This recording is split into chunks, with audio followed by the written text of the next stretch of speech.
I'm just going to go over a few things real quick, and then we'll get into a discussion in terms of what's going on in the state of Florida. Let's see, there we go. Yeah, all right. So we've now done over 1.5 million individuals tested. We're doing it at a clip now that, hopefully we can reach 2 million very soon. And I think that that's good. Right now we're about one test for every 15 people, which is a pretty good clip, and we're going to continue doing that as we go forward. I think one of the things to look at the trends that's very important is what is the median age of those people who are testing positive. And the reason why is I think we know now, after having dealt with coronavirus for all these months, that the mortality and morbidity is very closely linked to age. And those under 40 in particular, who don't have any significant underlying conditions, are much less likely to be hospitalized or to suffer a fatality. When we started this, the median age, I think, was in the 60s in the state of Florida for the test. Now, there wasn't a lot of tests being done.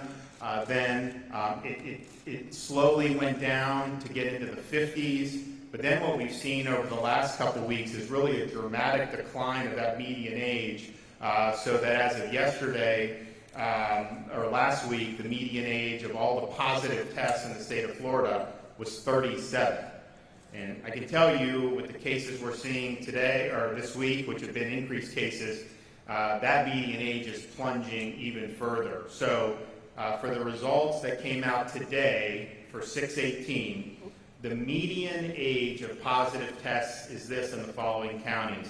Broward County, median age is down to 33, not for the whole pandemic, for today's results.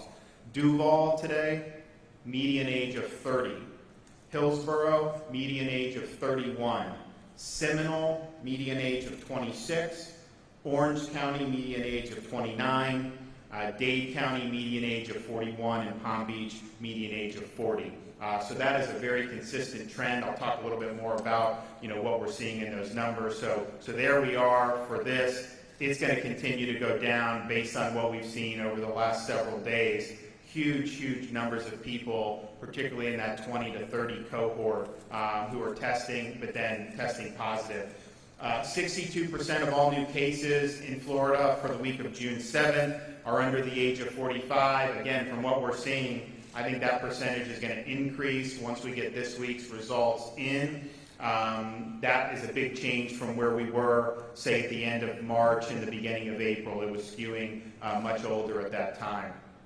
It's important to also understand, and I thought this new study that came out, they looked in Italy, and they looked at serum samples of 4,300 contacts of index cases, and they found that 69.1% of infected individuals under the age of 60 had no symptoms. Now, this is one study, but I think a lot of other studies have been very similar. Why that's important is I think it's important for people to understand a lot of the people who are testing positive now are not symptomatic. And I think the hospital execs will talk about, they test people, anyone who comes in for procedure, and those who test positive are almost always asymptomatic. And so particularly in the younger cohort, you're finding infections with minimal or zero symptoms. That's a little bit different from what we did at the beginning of the pandemic. We were talking before we came in, when if you were somebody that was 25 and you were not symptomatic and you wanted to go to like a drive-through test site in March, you would not have qualified to get tested. Part of that was the CDC guidelines. Part of that was the resources were less than they are now. So that was really focused on those folks who were most likely to suffer clinical consequences. So when we first did the big site in Broward County with the National Guard and Memorial Healthcare, we had first responders and healthcare workers, but then symptomatic individuals age 65 or above. And that was the screen. As we started getting into April, had more capacity, started lowering that age, still required the symptoms. Now what you're doing is you're testing anyone that wants to test. No requirement that you have symptoms, at least at the state of Florida sites. And so you're definitely seeing a different complexion in terms of the ages of people who are being tested. Here's a look just to see for comparison. The week of April 5th, there were almost 12,000 tests conducted, people ages 25 to 34. This past week, there were almost 3 times that many tested in that cohort. Obviously, there were more positive cases found as a result of that. And then compare 65 and plus, you had only 16,000 cases or tests conducted week of April 5th, but 1,800 positive cases. This past week, we had almost 71,000 tests conducted, but only 1,464 positive cases. That's going into these nursing homes, doing blanket testing there. Obviously, anyone that comes and presents as symptomatic, but to go have that big of an increase in tests and then actually have the positive cases decline, that's a very, very good sign. Here's one thing to look at, and I think, I said from the very beginning when we started really increasing the infrastructure in terms of phase 1, I said, look, there's going to be workers that go, just their employer says to get tested, people are going to go. You're going to find more asymptomatic cases. As you test more, you find more, and that's basically been something that we believe from the beginning. So I said back in April, you're going to see Florida, if we're testing 30,000 a day, you're going to see us identify 2,000 plus cases. That's not going to be something that's unforeseen. And I think that's true, and I think that's part of what we're seeing now. But I also think you look at, and I think this week too you look at this positivity rate, there's a big difference that's developed between the positivity rate for people that are 65 and up, who are the most at-risk age group, and then the other demographics. And you're starting to see increases in the positivity, particularly for those under the age of 45. So that's something you're looking at, because if you test 2 weeks ago 5,000 people and get 100, and then you test 2 weeks later and you test twice as much and you find twice as much, that's kind of what you expect, particularly if most of these are asymptomatic. When the positivity is going up, that's an indication that it's circulating more, at least amongst those age cohorts in the community than it had been previously. So that's something you're watching. I think you've seen an increase in the positivity the last few days. I think it was even 10%. We've typically been around 4% statewide. Last week, you started to see that inch up because you had some discrete outbreaks. You still have some of that, but you definitely see in that 25 to 34 category, and actually even in probably the 18 to 24 as well. You're starting to see more positives regardless of the number of tests. So that's something that we're obviously keeping an eye on. Fatalities by day in Florida, we've showed this before.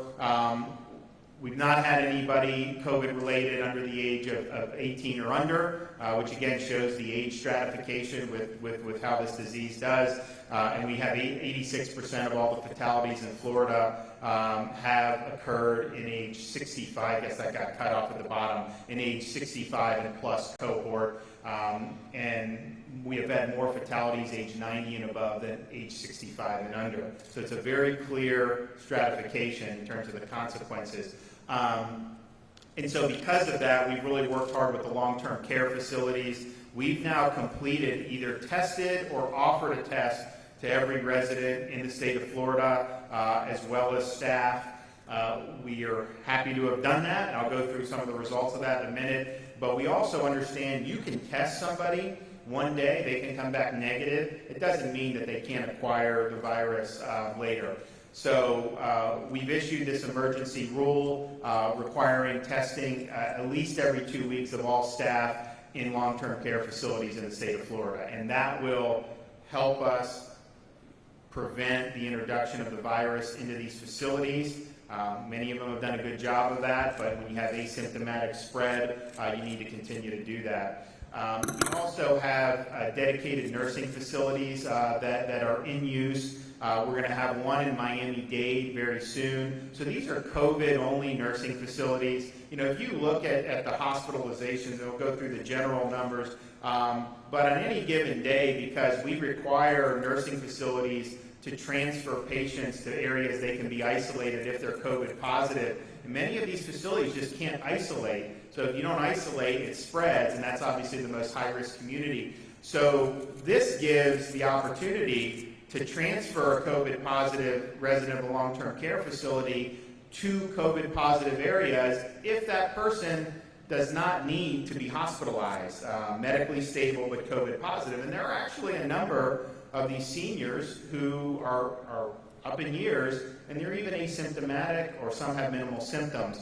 So this gives opportunities, whether it's Dolphin Point in Jacksonville, Inspire in Broward, now you're going to have Pan American very soon. That gives an option for that. It also allows a hospital, if somebody is brought in from a long-term care facility and they're medically stable, they have a safe place to be able to discharge them. But we basically had between 250 and 450 of the COVID hospital beds at any given time have been kept since we did May, when we did the elective procedures and instituted this rule, has been these medically stable COVID positive nursing home residents.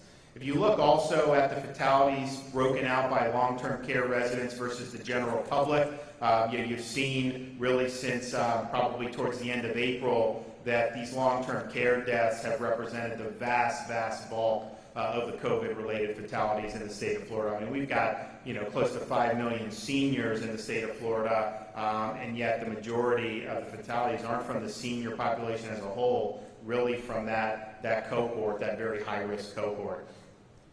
So we went through and did the testing, and obviously people were being tested right off the bat to the extent there were symptoms initially, but as we got into April, we realized that, okay, we had screening, we had no visitation, we had all these things in place, and it was effective at a lot of them, but you did have asymptomatic spread that the staff would bring in for the and infect some of the residents. And so you started to see outbreaks, saw them in like Suwannee County, we've seen them some in South Florida. So we thought it was important to test the residents, to test the staff.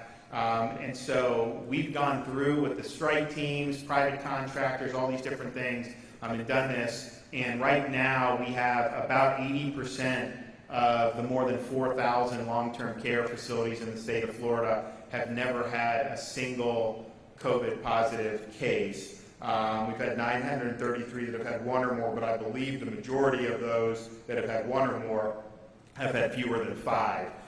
So a lot of these facilities did a very good job. This is a very transmissible virus, and have 80% never even have a case, much less a fatality, was really good. And so that's very important.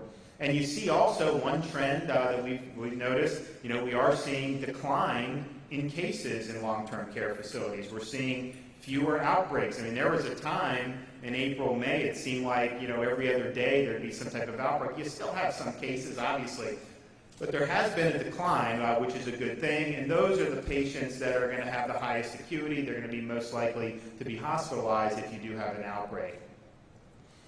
And as I mentioned, we're between 250 and 450 medically stable long-term care residents are in hospitals. They don't need to be hospitalized, but it may not be safe to have them in their facility if they can't be properly isolated. Okay, so bed availability. We have twice as much capacity in the hospitals throughout the state of Florida today than before the pandemic began. And that's with having elective surgeries, which have been going on since the beginning of March, and you see it, every which way. The total number of COVID patients statewide has always been a small fraction of the total hospital beds in the state of Florida. So there is capacity. The hospital execs will speak to this, but there's plenty of capacity here in the state of Florida. And we knew, there was a lot of predictions that Florida's going to run out of capacity in the middle of April. Obviously, that didn't happen. But then right now, even with the elective procedures, in a much better position because we have ample testing resources, ample PPE, know more about the illness. So things are all these folks I think are in really good shape with that. So mitigation efforts. What we're seeing is increased cases in mostly asymptomatic, but increased cases in a younger cohort. We've messaged from the beginning of March that those who are elderly or have significant underlying medical conditions, need to be avoiding crowds and avoiding contact outside the home as much as they can. And I can tell you, the seniors in Florida have done a really, really good job. You don't have that low of a positivity rate unless that's the case. So they've done a really, really good job in terms of the social distance, in terms of making sure they're looking out for themselves. I think that we've started to see, some erosion in the social distancing from probably some of the younger population. So the Department of Health is going to be launching some public service announcements, reminding folks of some of the things that you can do. I mean, if you're just a normal, healthy, younger individual, doing things like frequent hand washing and sanitation, staying home when sick, social distancing, and wearing a mask, when you can't social distance, those things are very, very important and can help reduce the amount of transmission that we're seeing, particularly in those age cohorts. So I want to turn it over. We'll let Mayor Jimenez make some comments, Secretary Mayhew, and then we'll hear from our hospital folks, and we're just going to have a little discussion. Thank you, Governor, and thank you for coming and putting us together. I want to reiterate that we don't have a hospital shortage and beds problem here in Miami-Dade. Yesterday's dashboard indicates that we had 2,696 beds available, critical care beds, with the ability to put another 1,200 in operation fairly quickly. We have 442 ICU beds that are vacant, with the ability again to put 526 additional, which means close to 1,000 beds that we can put in operation very quickly. 847 ventilators. We have 644 people with COVID-19 in the hospitals today. 121 of them are in ICU, and 523 are in critical care beds or lesser beds. And we only have 60 people in Miami-Dade County that are on ventilators right now. So none of these numbers are alarming. What I have instituted in Miami-Dade, because we did have a rise in the positive rate, is that we again are going to be accentuating and putting to the forefront enforcement efforts to make sure that people keep their social distance, wear masks while they're indoors, follow the rules, and we're going to do this with our police officers and code enforcement personnel. Governor, we've conducted over 300,000 business checks in the last month. We have found a high level of compliance, but we have seen a little bit of lax enforcement maybe, and maybe the younger folks don't think that it's quite as important, and so we're going to be cracking down on that here in Miami-Dade County. And so again, the reports that somehow we are running out of hospital beds is incorrect, grossly exaggerated. We've been at this number of empty hospital beds or available beds of around 2,700 for quite some time. We've been at the number of over 800 ventilators for quite some time. We've been around 60 people on ventilators for quite some time. And so we don't see this. This is concerning that the positive rate may be going up. That's why we're going to be cracking down on enforcement, but it's not alarming. And so we always expected that as we open the economy, we would have more positive rates. That was to be expected. But we also feel, I had a conference call with our medical experts yesterday. They also agree that we're not going to go back. That enforcement of the rules that we put in place, that we took a long time in formulating, is the key to our success. And so that's the steps that we're going to be taking here in Miami-Dade County, and I want to thank you for your leadership for the state of Florida. Thank you. Great. Secretary Mayhew. Thank you, Governor. I think from the very beginning, you have been clear that there's a difference between panic and preparedness. And you have had laser beam focus on protecting our most vulnerable, our elderly, our medically frail. And we've also understood that it was critical to monitor our healthcare system's capacity. So we have taken steps long before many other states to protect our elderly in the most vulnerable setting.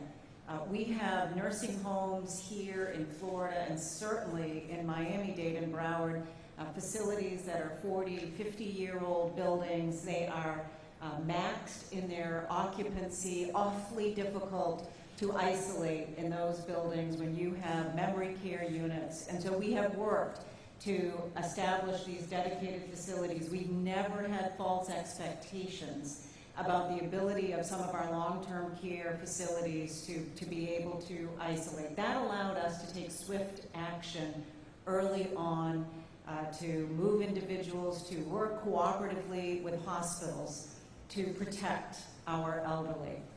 I am grateful to the hospitals here in Miami-Dade and Broward and Palm Beach. There has been a level of collaboration among the hospitals. I don't know how many phone calls that I have been on routinely over the last many months where data has been shared, where discussions have been coordinated. There has been not only a level of preparedness, but an increased focus on what surge capacity truly looks like in our hospitals. We've drilled down on how many beds our hospitals could bring online in 48 hours.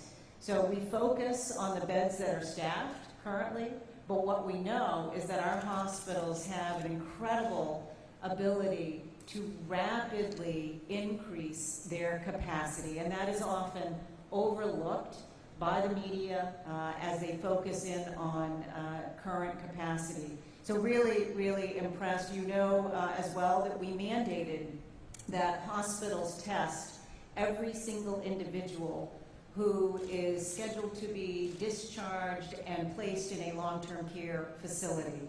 That has also contributed to our success. So we know we have more than 15,000 available beds today in Florida. The trends are absolutely favorable. The acuity is down, and it is a tribute to the incredible dedication and commitment of our frontline staff, of our hospitals, of our long-term care facilities. We've had some incredible regional collaboration that has supported the best interests of protecting our most vulnerable and making sure that we have adequate capacity throughout the system. I think it's also important to underscore we have a lot of individuals who have delayed critical healthcare services that we want to make sure they have the confidence that they can, in fact, come to the hospitals to get that needed health care. So thank you, Governor. Great. Mark Rosenberg, do you want to say a few words? We appreciate you hosting us. Thank you, Governor. First of all, welcome to everyone here. Really pleased to welcome the Governor and the Secretary, as well as the Lieutenant Governor, who is returning to her alma mater. Also pleased to welcome other alums who are here, including two on our panel. Mr. Governor, I speak on behalf of the state university system and higher education in general. We understand that we have to remain focused on student success, but at the same time, sir, we know as universities and in higher education that we have an important role to play in restoring our state and national health on one hand, and driving prosperity through employment generation, through wealth generation, and closing gaps in health education and well-being. And we appreciate very much the approach that you have taken to working with us. As you know, our state university system is ranked is the number one system in the United States because we've been laser focused on student success. We've had strong leadership from Chair Kitson and our Chancellor who have helped us to work through what has been a remarkable transformation in response to this virus that has hit our state. We converted overnight in higher education practically overnight, over 50,000 courses, sir, to remote so that our Floridians could continue to get their educations. We graduated nearly 50,000 students in April and May, and now as a system, we are laser focused on a safe initiation of our fall semester and the resumption of classes in the fall that will be a new normal, as you know. We can assure you that we are working very closely with your office, and on behalf of our university, even though as you are here today and you do not see students, over 42,000 students are actually enrolled in classes and taking classes remotely through our FIU so they can continue their educations and get back into the workforce. We are looking forward to a fall, if you will, presence on campus that is robust, and we will continue to offer courses and make education available to Floridians as you have as so clearly directed. I do want to welcome our chair of our board, Dean Colson, who is here with us this morning, as well as our Dean of Public Health, Tomas Guiarte, our Dean of Nursing, Dr. Horace Strickland, and our Dean of Medicine, Dr. Robert Saxteen. And I do want to thank the Mayor and the Department of Health for enabling us to offer testing. We've tested over 15,000 Floridians as part of our contribution to helping to resolve the problem, as well as we have many other initiatives engaged in trying to keep our community healthy. So thank you for being here. Thank you for your confidence in us. Great. Well, thanks for your hard work. I will hear from some of our hospital execs, and then we'll just have a conversation. So Carlos Mugoya, Jackson Health in Miami, thanks for working very closely. I know Mary's worked with you day to day, and we've worked together, and I think we're working with the mayor here.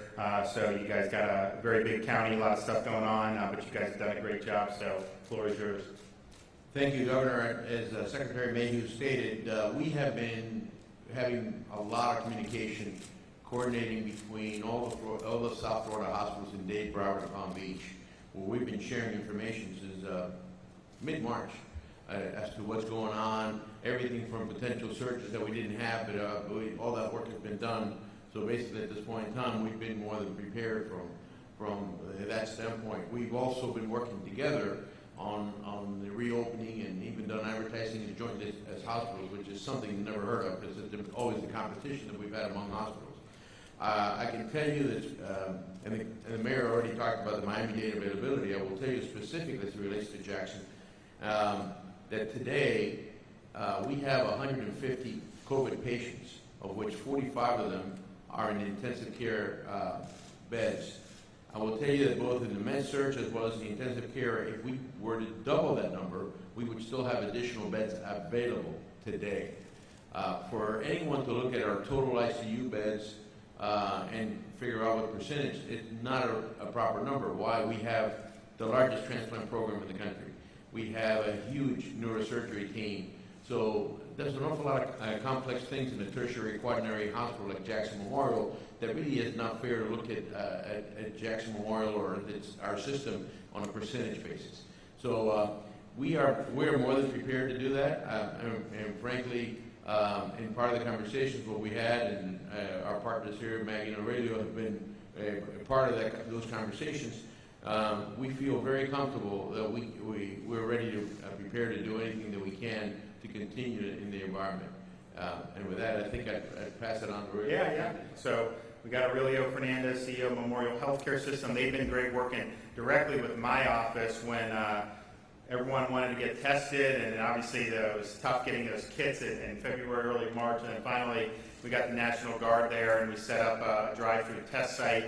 At that time, any of the drive-through sites throughout the country, a lot of them just failed, and so we said, we've got to get it right, we want people to have confidence, we don't want them, so they did it, and that's probably they've actually had National Guard leaders from around the country come and scope it out to try to get best practices, and obviously the Guard did a great job, but Memorial has just been phenomenal in doing that, and that is probably one of the most well-traveled sites, probably anywhere in the country, and I think evidently you've seen a decline in the age going through, because with 33 being the median for today, I mean, that's obviously much different than when we started, but that's a good thing, so go ahead. Thank you, Governor.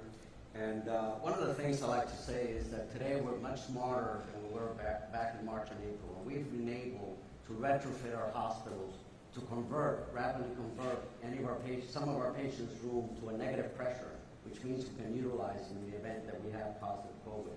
Just to give you an example, in mid-April, we had 189 positive COVIDs. Today, we had 143. But more importantly, critical care patients, we had like 33. Today, we had 14. And their use of ventilators are like all gone. We only had 11 today. So you're seeing a decline in the acuity of patients. and therefore, being a younger population, the likelihood of them requiring critical care services is more remote. I also got to give credit to the Secretary for participating in the call. So I need to echo what Carlos said. I have been in this business over 40 some odd years, and I have never, ever seen the collaboration between all the hospitals who have always been competitors with a single mission, and that is to provide the community with a level of care to avoid potential spread. The initiative that took place to look and support our nursing home industry was paramount. And we have seen a huge decline in the number of patients coming in, or residents coming in from the nursing home industry. And like Carlos, we have excess capacity. I think we need to define what is capacity. And we do not, as an industry, staff empty beds. We staff hospitals when you have a patient. So I do not know where the media is getting this information. But if we have to ramp up, we have the ability to ramp up and take care of whatever is necessary in the community, not just for COVID, but for any kind of surgical procedures, any kind of elective work. So thank you for your guidance, and thank you to the Secretary for And your it just, it's a good point about kind of how it can be characterized. So in April, I mean, you said you had more COVID patients than you do now, but if you look statewide, and probably true for you, there was like 40% of the beds were available. Then the elective surgeries come in, so you start to see more people in the hospitals, and then so now it's 25%. But that's mostly for things other than COVID, correct? Yes, absolutely, Yeah. absolutely. COVID is less, Yeah. with more census, so. Right.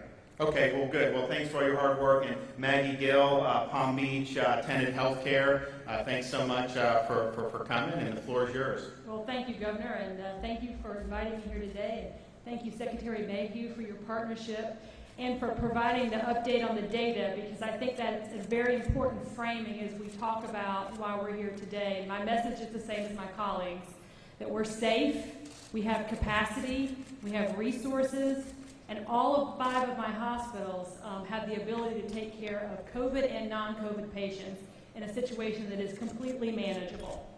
All of our hospitals have surge plans. We can adjust to any fluctuation in COVID volume. We have successfully reopened elective care. We have capacity, and we have PPE. We have trained staff, and as Aurelio said, we are much smarter in terms of how we manage patients today than at the beginning of this pandemic in March. So we encourage people to seek care when they need it. We have seen people defer care, which is an unfortunate byproduct, I think, of this entire event. And so all of our hospitals are ready to take care of the people in our community, and we encourage them to do so. I want to thank you, Governor and Madam Secretary, for your steadfast support of our healthcare system. I think as a state, we have worked really well together to make sure that we stay ahead of things, partnering with our assisted living facilities, communicating with EMS and our first responders, and really acting like a unified network of care to make sure that we're being proactive in our community. So I thank you. So when you look at your system in Palm Beach, and you think about the people that were hospitalized in March and April versus now, generally, has there been a decrease in like the average age and acuity, would you say? I know others have said that that's what they've seen.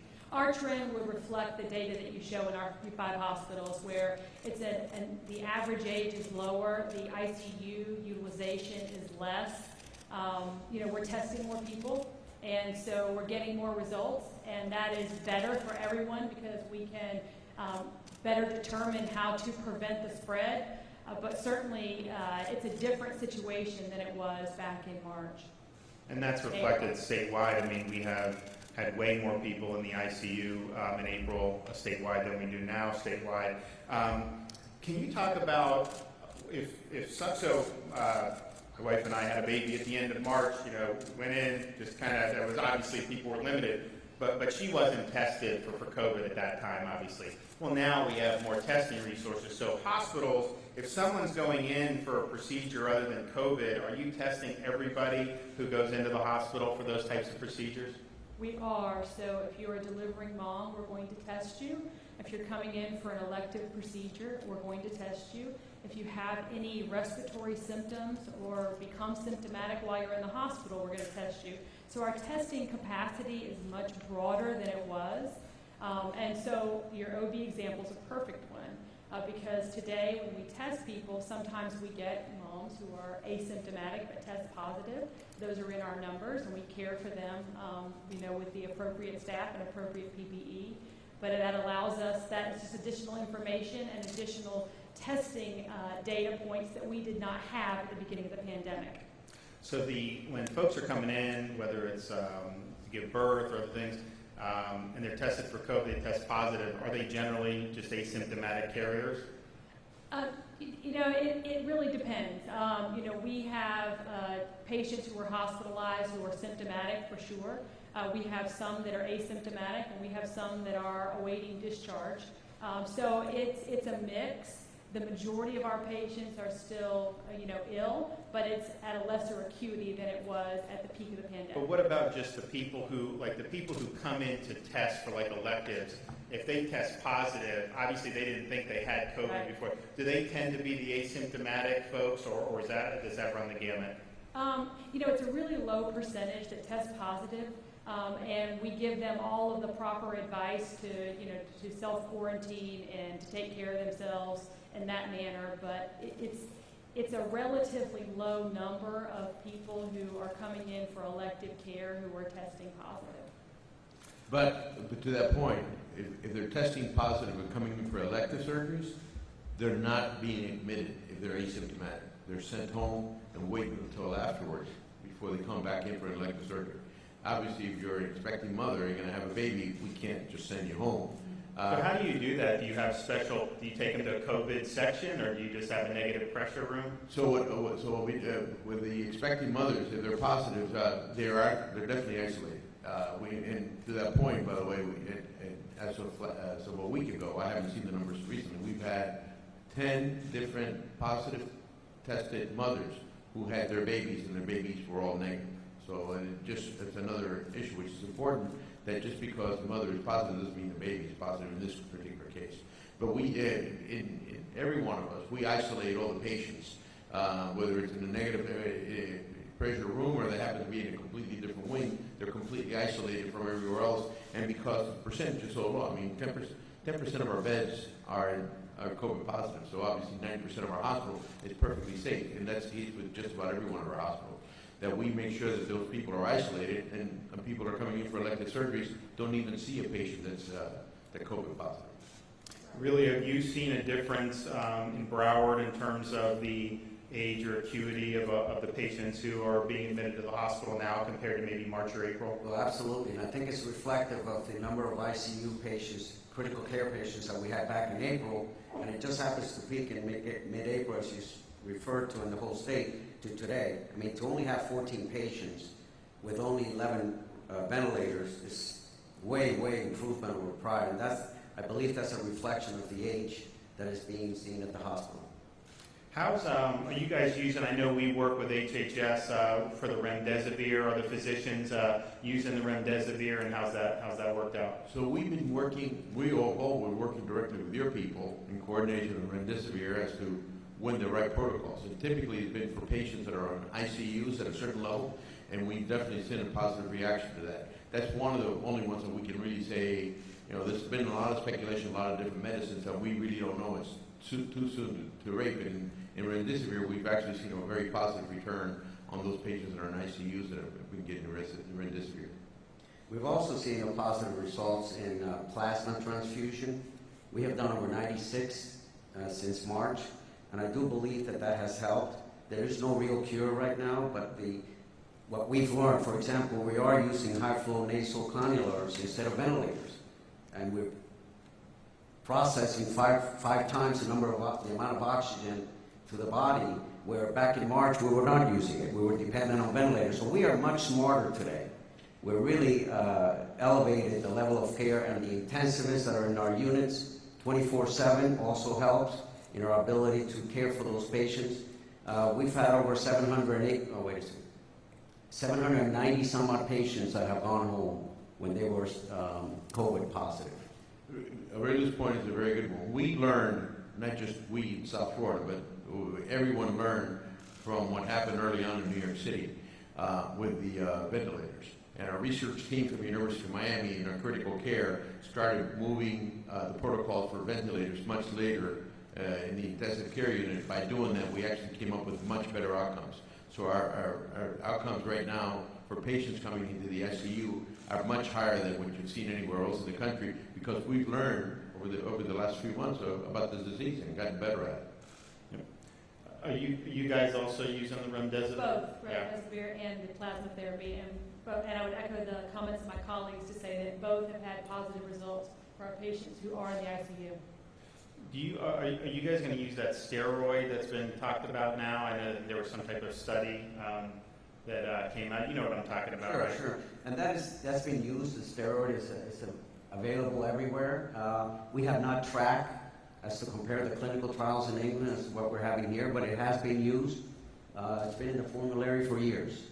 But You know, Governor, the other thing that I was going to add that Maggie and the others can speak to, you know, we often hear about the healthcare system being very siloed, very fragmented.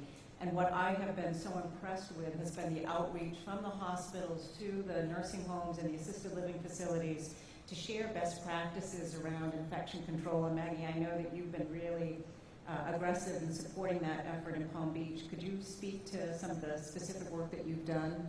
Absolutely. As the leader of the largest health system in Palm Beach County, and with the number of elderly that we have, we understand the concern that the assisted living facilities have for their residents. And so we took the approach early on that we need to partner. We reached out and we developed a collaborative where our 5 hospitals and the assisted living facilities in Palm Beach County could share our goals, share our best practices, and we even designated a clinical team from our hospitals to partner with their teams to share the experiences that we've had, because obviously we're more practiced at managing COVID patients and isolating those who may be asymptomatic positive coming through this testing protocol. And so we've kept up that dialogue. We've done a number of site visits, and so far the approach has proved to be pretty successful. You have anything to add? You have any questions for any of the folks? I know you're... No, not really, Governor. I think that, our hospital systems are working very well together. They give us all the information that we need to keep us abreast of what's happening inside the hospital. And also, Secretary Ray, you've been a tremendous help for us here in Miami-Dade County. And like I said, the message is we're going to be serious about the enforcement actions that we need to take. Younger people tend to think that since it doesn't really hurt them, that it's okay to do and not wear the mask. But our concern is that, obviously the younger you are, the less that this disease is going to hurt you. But you can take it home to your parents, and you can take it home to your grandparents. And one thing that we have done here in Miami-Dade County, that I'm really proud of, is very early on, we stopped those congregate facilities. We started feeding our seniors at home. It's a program that's going to cost close to $75 million once we tamp it down. And we are starting to get away from it, but we're making sure that those seniors are going to be provided by some other agencies to get those meals at home so that they stay at home. Our message again is for those 60 and over, those with underlying medical conditions, the safer at home guidelines, orders are still in place. You are safer at home. We are going to continue to open up the economy. Right now we're taking a pause while we try to assimilate these numbers, but we're not going to go back. We're going to be doing more enforcement, but we're not going to go back because we can't go back. We need to move forward, and so the information today is actually very informative as to the demographics of the folks that are coming up positive. Again, we have plenty of capacity here in Miami-Dade County. We are in much better shape now today than we were back in April, and that's the message. Great. Secretary Mayhew, we were talking earlier about if somebody does go in for some type of childbirth or something and they do test positive, even if they're asymptomatic, that's considered a COVID hospitalization. And then also, there's some folks that some systems use an ICU wing as, I guess, a COVID, so you actually have stable COVID patients that put in there, but they're counted as ICU just because that's the way the reporting's done. So even though we have far fewer people in the ICU today, that actually does include people who really aren't in an intensive care bed, right? That's right, that's right. You know, I think, first of all, it's important to take a step back and say Florida was prepared from day one because of the emergency status system that we have and the reporting that hospitals and nursing homes have been very disciplined about. So from the beginning, we've had real-time data at our fingertips to help inform the decisions. But throughout the last 100+ days, we've continued to refine the information that we've collected. And to your point, we know what percentage of the admissions are from long-term care facilities. We know as we look at individuals who are ready for discharge but need placement in a long-term care facility. And we certainly have been trying to make sure we understand they may be in an ICU bed because that's their isolation wing, but not at that acuity level. You know, the other point I want to make, and under your leadership, we've known that we can't make decisions in a bubble from Tallahassee. So the engagement, Mayor, I have so appreciated the ongoing dialogue with your deputy mayors. We've had numerous calls and conversations, and that level of feedback and engagement has helped to inform our responses, the resources we've been able to deploy, the engagement with the hospitals to respond to the boots on the ground perspective of what was occurring and what was needed. And that has helped to really shape our comprehensive approach. Great. Any final comments? I can only tell you that Secretary Mayhew has been extremely accessible to all of us here in South Florida. And Mayor Jimenez has really worked quite hard at doing all these things, and everybody, state, county, and hospitals have all been continue to work together, and we are staying tight of this. We're confident that we're in the right place right now. We've been leveled off here for the last 4 days, and we're taking it a day at a time as we keep working on this. Absolutely. I'd like to applaud the governor's office. The engagement from the staff has been extremely helpful in all of us staying focused, and the collaboration that we've said multiple times here has helped us be able to get ready, and we help each other. I've never seen competitors say, if you don't have the beds, send them over to us. That has never happened. And for that to have happened, it needed the collaboration from the agency, from the secretary, from colleagues like Carlos and Maggie. It's a unique environment where when everybody has come together for the betterment of the community, it's really impressive. Maggie? I want to thank Secretary Mayhew for being so accessible. We have transparency of data. We have a personal touch. She calls and checks in all the time. And as Aurelio said, we work together more collaboratively now, I think, as a healthcare community than we ever have. I want to thank you, Governor, for your leadership. And I know I speak for all of us to thank all the healthcare heroes that are taking care of all of our patients, the doctors, the nurses, the caregivers, the people on the front line. It's been a tough few months, but I think that we've managed it very well. And I just want to reiterate that we're all safe, we have capacity, and we're ready to serve. Great. Well, I want to thank everybody participating, and you know, just to put a bow on it, we before the pandemic began, we have today, even with elective surgeries being online, and we have twice as many available beds statewide as we did at the beginning of March. And I think you're seeing, hearing from these executives about where things are. Obviously, they have the capacity to be able to handle whatever comes down the pike, but you do have situations like a Broward, you know, being down from their peak, and those are just the facts. And it's important that people understand that and understand that these are folks who've been working at this for months and months now. It's very, very good news when you hear them talk about the patients having less acuity than we saw a couple months ago. I think part of that is you're seeing a younger demographic, which maybe can handle the disease a little bit better. But I think a lot of it is they've really learned how to treat it, and I think that they've learned a lot and are doing a really good job with that.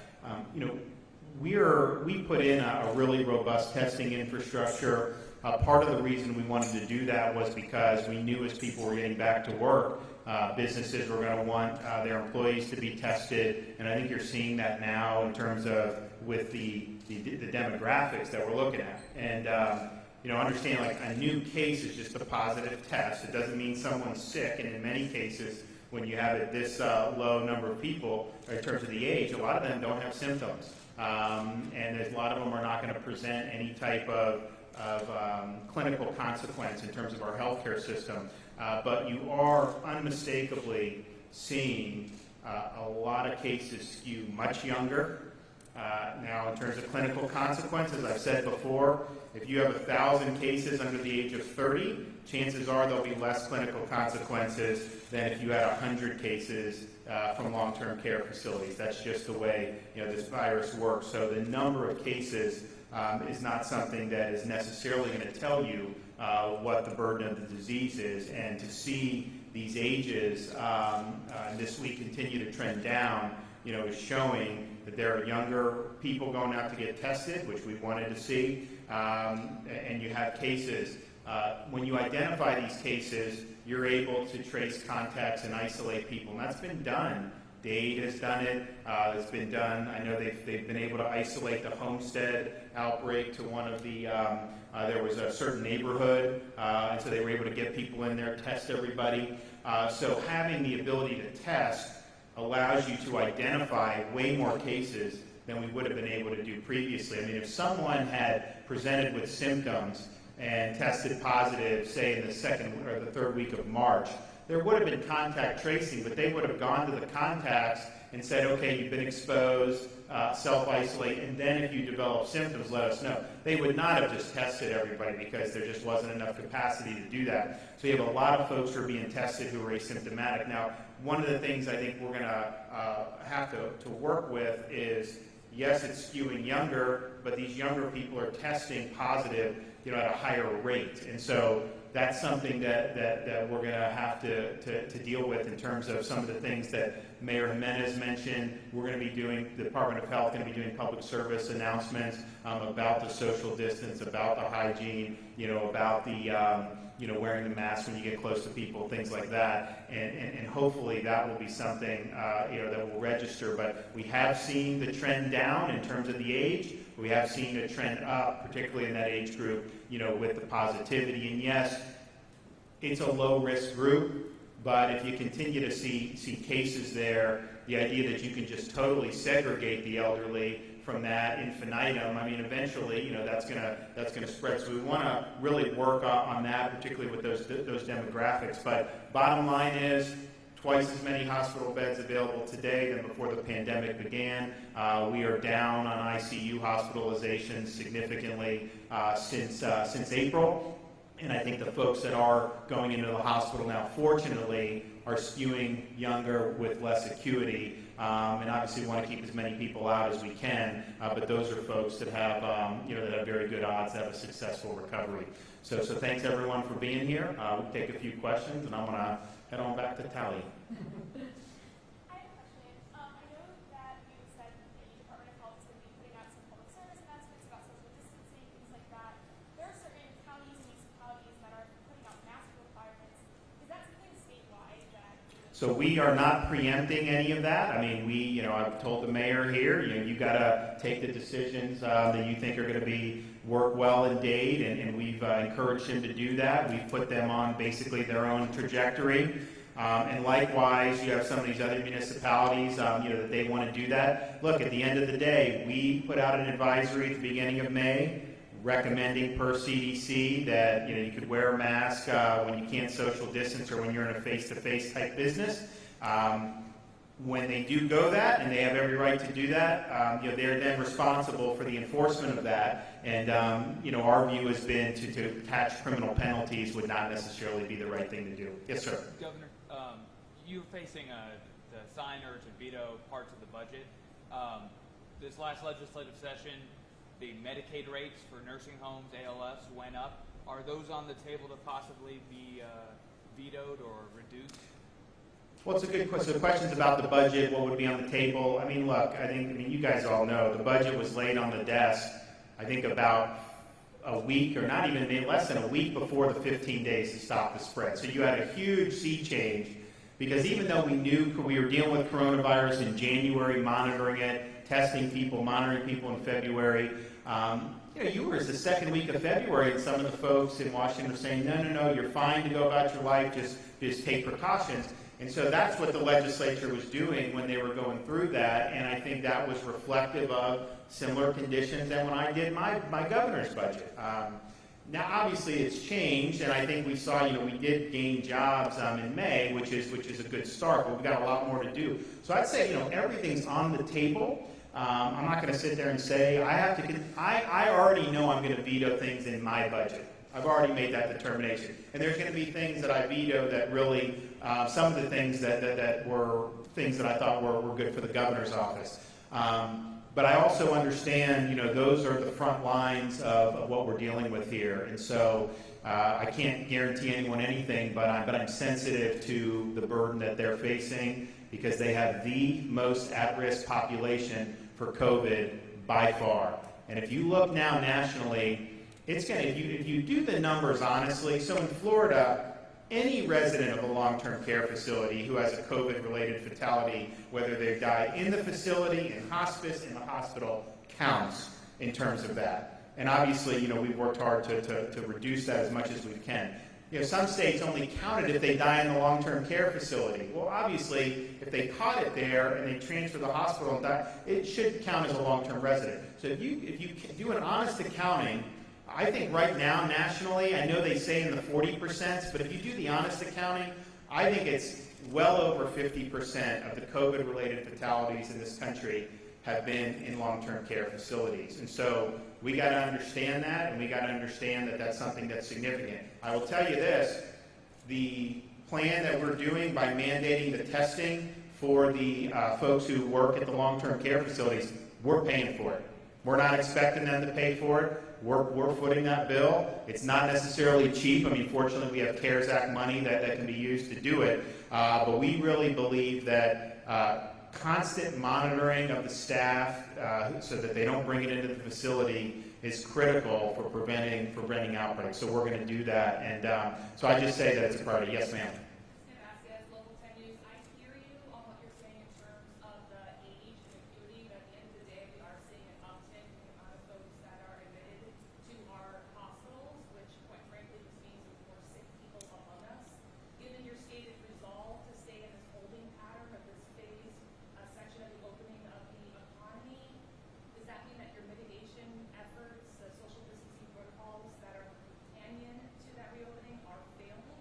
So we have, as I think people said, we have far fewer people that are hospitalized for COVID ICU today than when we were under more stringent mitigation. That's just the fact. If you look at the fatality rate, it's continued to go down. I mean, I do think that a lot of this is voluntary compliance. I mean, you're just not going to be able to police every single group of people every single time.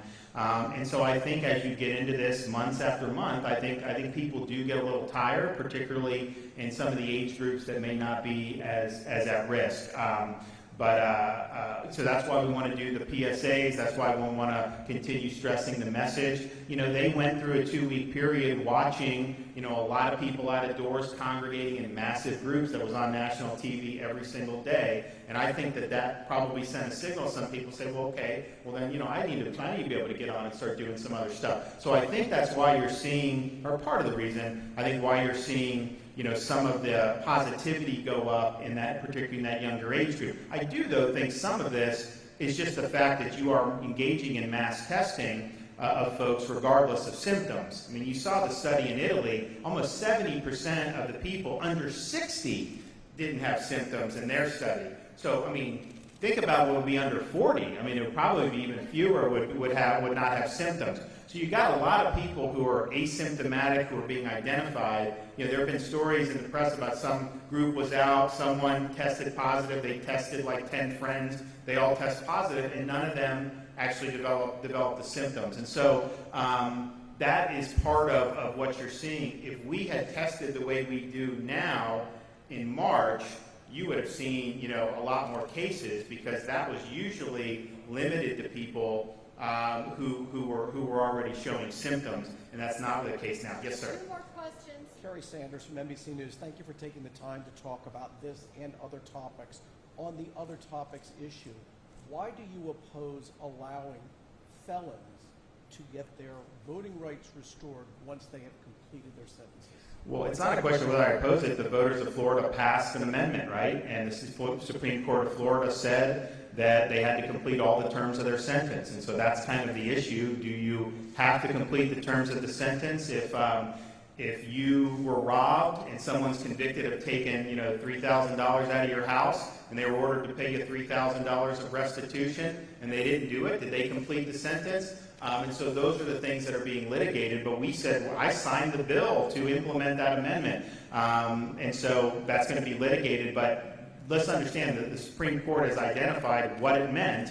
And the people who advocated for it stood in front of the Supreme Court to get it on the ballot and said completing your sentence means everything you have to complete. They did that. They ran a campaign saying you had to do that. So all we're doing is basically saying, okay, if that's what the people did, then we're going to do it. But I think that's what it means. And I think the Supreme Court of Florida said that's what it means. Now, just as a matter of what I think is justice, yeah, I think if somebody gets robbed, they have a right to have restitution paid to them. And we hardly ever talk about victims anymore in this country. And there are people that are victimized, by violent crimes in particular, who I think that we need to be standing up for. So if that didn't have that, then we would implement it as it was written. But since it said you had to complete the terms of sentence, to pay somebody restitution or to pay, some of these, the fees or the costs, those go into victim compensation funds. That's the whole reason that they have that there. So something that's very important. So I think that that'll be something that comes up in an appeals court, at some time in the near future. To call Yes, ma'am. It's been One called a last poll tax. question. One last question. Ariana Gala de Telemundo 51. We're talking about the people here that are being affected last week are 37 years old and medium. What do you think about the protests that we're looking at every day? We're looking at young people going into the streets. Some of them are not wearing masks, not respecting the social distance. Do you think this could be a factor in looking at these cases?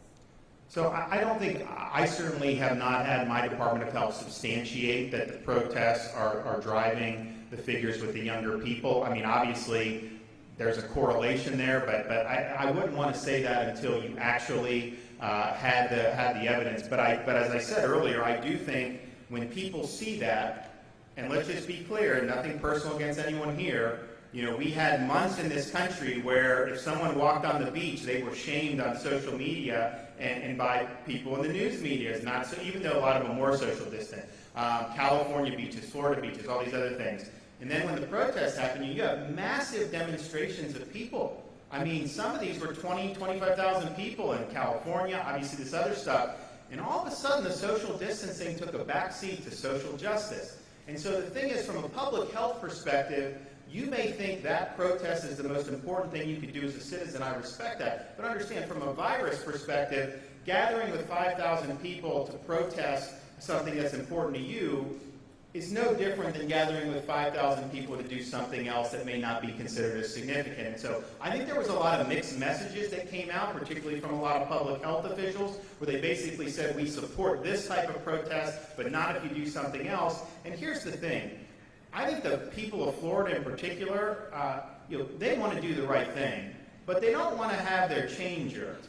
And you remember 3 months ago, people said from Washington, don't wear masks because it'll make you more likely to get infected, even, they said. Well, now they say, yeah, we wanted the healthcare workers to have it. So we told people, well, why would you just not tell people and be honest with them and say, look, the mask can be helpful, but there's a shortage now. We need our frontline healthcare workers. Please don't go and buy them. That would have been a better message. And so I think people see that, and I think that there is sometimes confusion, and I think that they wonder, okay, why is it okay to do one thing and not others? There are parts of this country that have really rigorous things in place where you have a family member that died. You couldn't bury your family member. You couldn't go into the hospital and see an ailing family member before they died because of stopping the spread, social distance. and to have had people abide by that, and then to see, that kind of get thrown out the window, I think a lot of people got really frustrated. I don't think they begrudged the people that wanted to protest, and quite frankly, I've always said, this has to be voluntary because the Constitution is not suspended just because there's a virus. You do have a right to protest. You have a right to go to religious services, all these other things. But I think that kind of sent a message that, hey, we're on to other things now, and I think that may have contributed. So I don't want to say that these are folks who attended the protest. Maybe that'll come out to be the case, but I do think that we kind of moved on, it seemed like, from a media perspective, and I do think that had an effect on how people do it. And my message is basically just, particularly if you're in the younger demographics, is, you have a role to just help us by doing some really basic things. When you're talking about the hygiene, basic social distance, Mayor Jimenez has things, with wearing the mask, abide by that, and then that'll make it, I think, better for everybody going forward. As I said, when this skews this young, you are not going to see the type of clinical consequences out of this cohort than you would out of the nursing home cohort. But, these folks can definitely spread it around to the community. And so this is, I think I totally expected to see more cases. I said in April, and I put it up on the last presentation, that I thought we would be seeing more cases than we ever had. Over 2,000 cases was easily something I thought would happen. Because when you do mass testing, asymptomatic spread, you're able to identify those cases. At the same time, we have to be honest and say it's skewing younger, but it's also escalating in terms of the positivity, especially in that community. When we started to see the positivity go up, you could kind of pinpoint some of the hot spots around the state. So like in Collier County, that was 13% because you had the Immokalee outbreak. Martin County, that was 10, 12% because you had the Indiantown outbreak. And you could kind of go and do a lot of that. In Dade, you had a couple places. But now I think what you're seeing, particularly in Central Florida and Tampa Bay, is these are more community cases with younger people, and it's passing around the community, at a rate that is higher today, than it was, say, maybe 3 weeks ago. So that's something that we've got to dig in for. There are going to be PSAs coming out, and we hope that people will do that. And then I do want to kind of piggyback on what Carlos has said. Our reopen plan is a step-by-step process. A lot of these things that are open, restaurants, that's half capacity. And we wanted to be able to get people back in business. We need to be able to do that. But we did have capacity for a reason because, we wanted to make sure that people would go in, respect the social distance. And I think the vast, vast majority of those folks have done that. But I do hear reports about all of a sudden some place is got the bar open, and it's like packed in there. And the thing is that's not what we want to be doing right now. I mean, obviously we want to get to the point where people can live and let live, but follow the plan, follow the rules that have been put out, and I think that would be better for everyone. And so I want to commend the vast majority of the folks who are running some of these establishments for doing it the right way. But we are in DBPR. I'm going to tell them to start looking at seeing who is just not following any of the guidance, because we don't want to continue to see, even though it's a lower risk cohort, we don't want to continue to see this spread throughout the communities. And that may not be the whole reason, but it could be part of the reason. So we want to make sure we handle that. All right, well, thanks everybody for coming. We really, really appreciate it.